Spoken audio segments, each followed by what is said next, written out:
Business is way simpler than most people think, but that doesn't mean it's easy. So in this video, I'm going to do my best to prepare you for what's ahead. Let's rock. I think one of the most accurate things I ever heard was that business is surprisingly simple, but shockingly hard.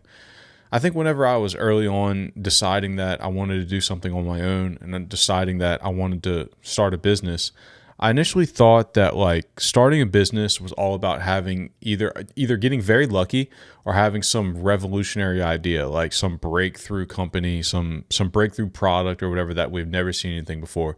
I think this all came because what really got me interested in doing my own thing was probably watching The Social Network when I was a kid. I saw Mark Zuckerberg, he's at Harvard and he basically steals the idea from the Winklevoss twins, but he has this idea to have this new type of platform where people can meet each other and store information about the people that you know and see at the college that you go to.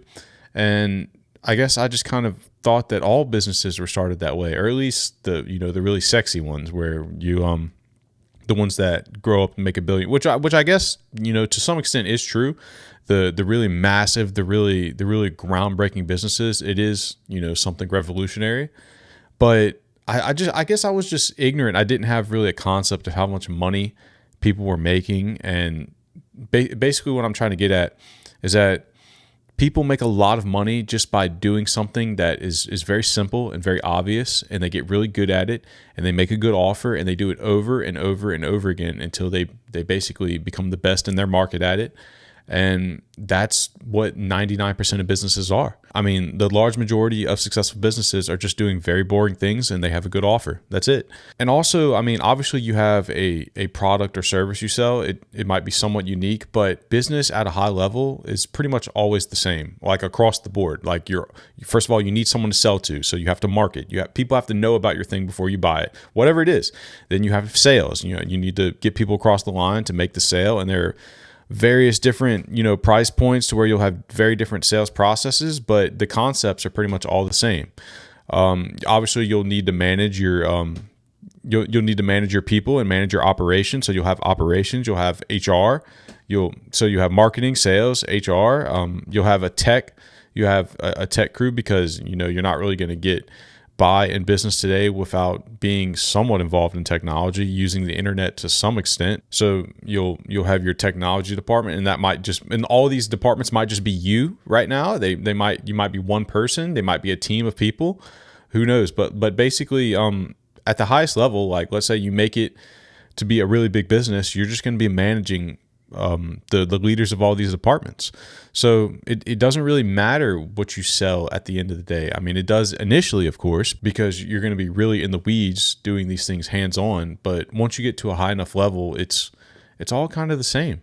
It's all kind of mastering these few key domains. And the real trick of it is just being extremely consistent and putting in the repetitions, iterating, making your processes better, making your product better, and just being consistent day in, day out, doing the same things, figuring out what works, figuring out what doesn't work. And that's really, what makes a successful business. And whether you're starting a business or you're already in the game, if you feel lost, uncertain, or unmotivated, I encourage you to check out the link below, because I'm doing a series of one-on-one calls where we'll map out the ideal blueprint for you to get you to where you need to be. It's free for now, but spots are limited, so don't wait. Check it out. The reality is, the determining factor of whether you're successful in business or not is really just how long you can be consistent and how long you can do the same thing over and over again, day in and day out, with no immediate reward. You have no reinforcement mechanism saying, hey, you're on the right track. This is the way you need to go. You need to keep doing this.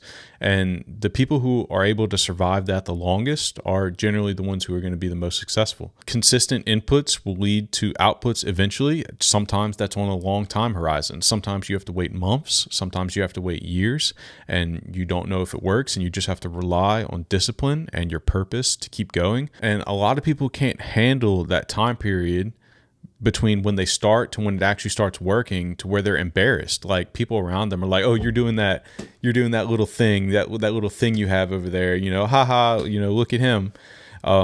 People can't handle that, especially because everyone's going to be trying to give them advice, and like, if you're taking advice from people who don't have what you want, then you're probably kind of doing the wrong thing in the first place. Like if they don't have what you want, then definitely ignore what they have to say. Like, why would you listen to them? But most people can't take this period. It's a lot of embarrassment. It's a lot of being wrong.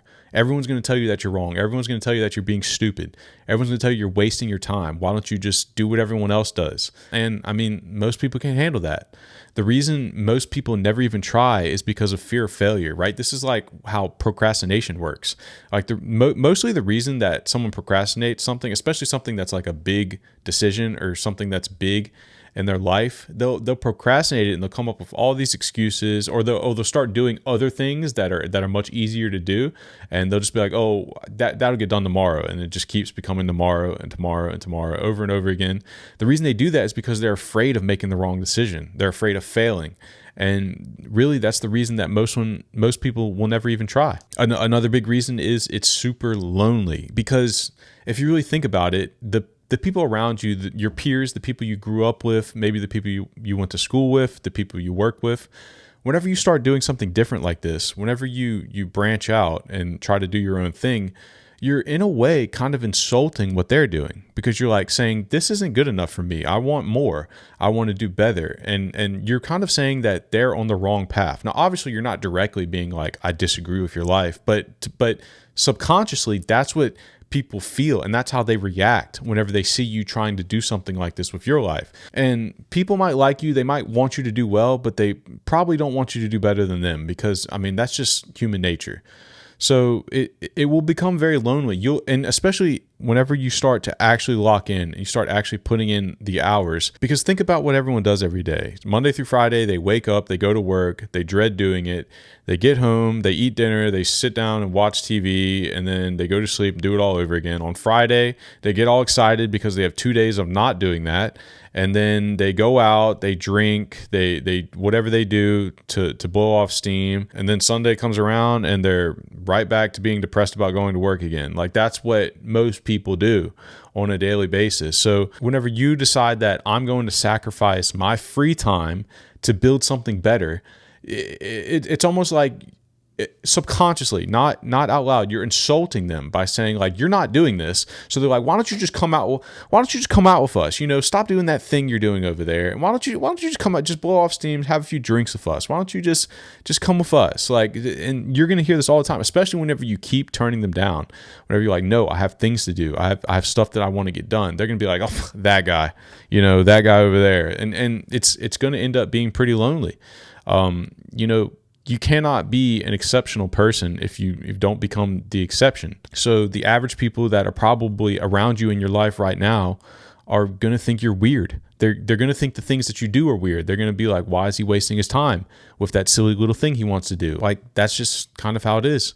And there's nothing wrong with it. It's just something to be prepared for. And another thing to be prepared for, with kind of regards to what we were just talking about, is once you start making some of these transformations and you kind of have these mindset shifts in your head, people that you know and people that you've grown up with, maybe you've been friends with for a long time, a lot of those people will just become intolerable to you. And I don't mean you should just never talk to them again, you should stop listening to them. I just mean that, like, when you start hearing the things that they say and the things that they complain about and the way they think, because you've really made a huge shift in the way that you think, those thought processes will be intolerable to you. You won't be able to stand it anymore. Like, especially with people who complain about just every little thing, about things that are completely in their control. They could do something about it, but they don't. And they sit there and blame everything that there could possibly be and to put it on something else. It's so nauseating to hear sometimes. And this will be something that happens to you. But changing the way you think is very important. And even though it is important, it's changing the way you think kind of like opens the door for your potential. It doesn't actually do anything. So you can change your mindset, you can change the way you think without anything else happening. Like, if you don't change what you do, then your results are going to be the same. So the way I look at it is changing your mentality gives you the possibility, it gives you the potential. But unless you actually change the things that you do, not much is going to get done. And sometimes it's really tough to be the take action guy, like, because I mean, a lot of the things you'll do, most of the things you'll do will fail, because that's kind of like the barrier to entry. It's the learning mechanism. Like, you will fail over and over and over again. And it's tough. A lot of people can handle that, but that's kind of the process. I mean, you fail over and over and over again, but if you keep trying, did you actually fail? Or did you just learn? Trial and error has been our go-to strategy since the beginning of time, since we lived in caves. It still works today. So if you got value out of this, subscribe and check out the link below if you want to fast track through some of the tough stuff. That's all I got for you today. Thanks for watching.